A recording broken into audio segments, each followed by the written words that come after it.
Today, you're connected more than ever. Your friends, your family, your life. Having a partner that understands banking is what you do on your time, anywhere you like. It's about being connected. Renaissance Bank, understanding you.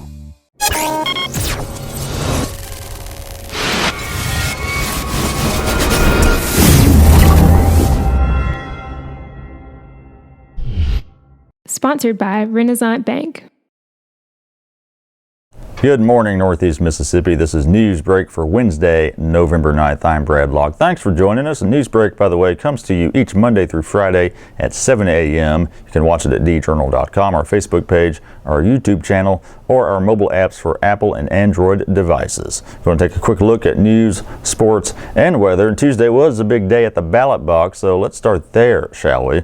The race for President of the United States was a tight one. As the Journal went to press Tuesday night, Donald Trump had a narrow lead over Hillary Clinton and was poised to pull an upset. Trump, a Republican, carried Mississippi as expected, but he also took some key swing states to the surprise of many pollsters and pundits. In Mississippi races, another close result could be found in the bid for a state Supreme Court seat. In a four-way battle for the District 3 Place 1 seat, Bobby Chamberlain and John Brady both got around 30% of the vote and will be in a runoff set for November 29th. The first congressional district race was not close, as Republican incumbent Trent Kelly cruised to victory over Jacob Owens and two other candidates. Kelly first won the seat in a special election last year after Alan Nunley died. You can find all the election results right here at djournal.com. And now we go to the rest of today's show, which was recorded earlier Tuesday due to our election coverage obligations. Okay, let's take a look now at your weather underground forecast. For today, going to have partly cloudy skies, a high of 70 degrees and a low of 40 with a 10% chance of rain. And the 3-day outlook: Thursday, clear skies, a high of 71, a low of 41, 10% chance of rain. Friday, partly cloudy skies, high of 73, low of 47, 0% chance of rain. And Saturday, clear skies, high of 68, low of 38, and a 0% chance of rain. Okay, now let's get back to today's top headlines from your Daily Journal and djournal.com. The total cost for the future Chickasaw Heritage Center has yet to be determined, but it already has gotten some key financial backing. The Tupelo Convention and Visitors Bureau has committed up to $1 million to the center. Neil McCoy, the CVB's executive director, said the money will be a lump sum amount placed in the city's capital account, and the money will be paid out as construction is completed.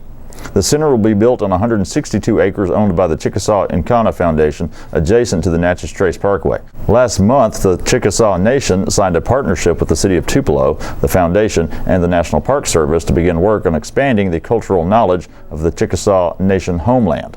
The Chickasaw Cultural Heritage Center will have exhibits and architecture inspired by features from the Chickasaw Cultural Center in Sulphur, Oklahoma. The project will cost $6 to $7 million to complete, and nearly $1 million in federal funds has been set aside for planning and design work on the site. The Chickasaw Nation and other donors are expected to provide the bulk of the funding.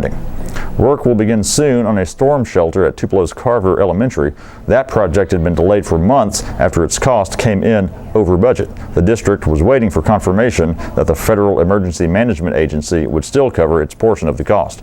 The Tupelo School Board voted on Tuesday to accept a bid on the project from Corinth-based CIG contractors. The project's total cost will be around $695,000, and FEMA will cover 90% of it.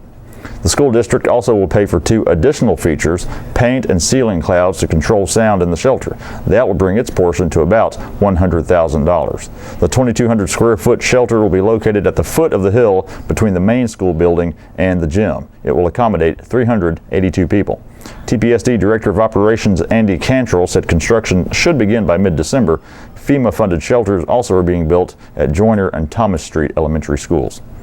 And in sports, Baldwin's tough early schedule is paying dividends. The Bearcats lost 4 of their first 5 games this year, but they went unbeaten in Division I 2A play and have now advanced into the second round of the Class 2A football playoffs. That early schedule included games against Morville, Boonville, and Kossuth, all of them playoff teams in 3A. Coach Michael Gray believes the early tests made his team better later in the season, and it seems he's right, especially in regards to the offense. Over their last 6 games, the Bearcats are averaging 61.8 points. They scored 58 last week in a playoff opening win over Coahoma County. The offense is led by quarterback John Swinney and his 2 big receiving targets, Calvin Harris and Felix Hayes, who have combined for 23 touchdown receptions this season. Baldwin is back in action Friday when it hosts South Delta in a second round game. And that's it for Newsbreak today. I want to remind you of a couple of the podcasts we produce here at the Daily Journal. The Memo, all things Northeast Mississippi news and entertainment with myself and W. Derek Russell. You can find it every Monday, Wednesday, and Thursday. Find it for free in iTunes or podcast apps or at memo.djournal.com. So look for a new episode of that today. Also today, you can find Prep Rally, a high school sports podcast with myself, Blake Morgan, and Gene Phelps. You can find that in iTunes as well. Your podcast apps are at preprally.djournal.com. All the stories I talked about today you can find in your daily journal and at djournal.com. Follow us on Twitter at djournalnow and give our Facebook page a like as well. And that's it for this Wednesday on Newsbreak. I'm Brad Locke. We'll see you next time.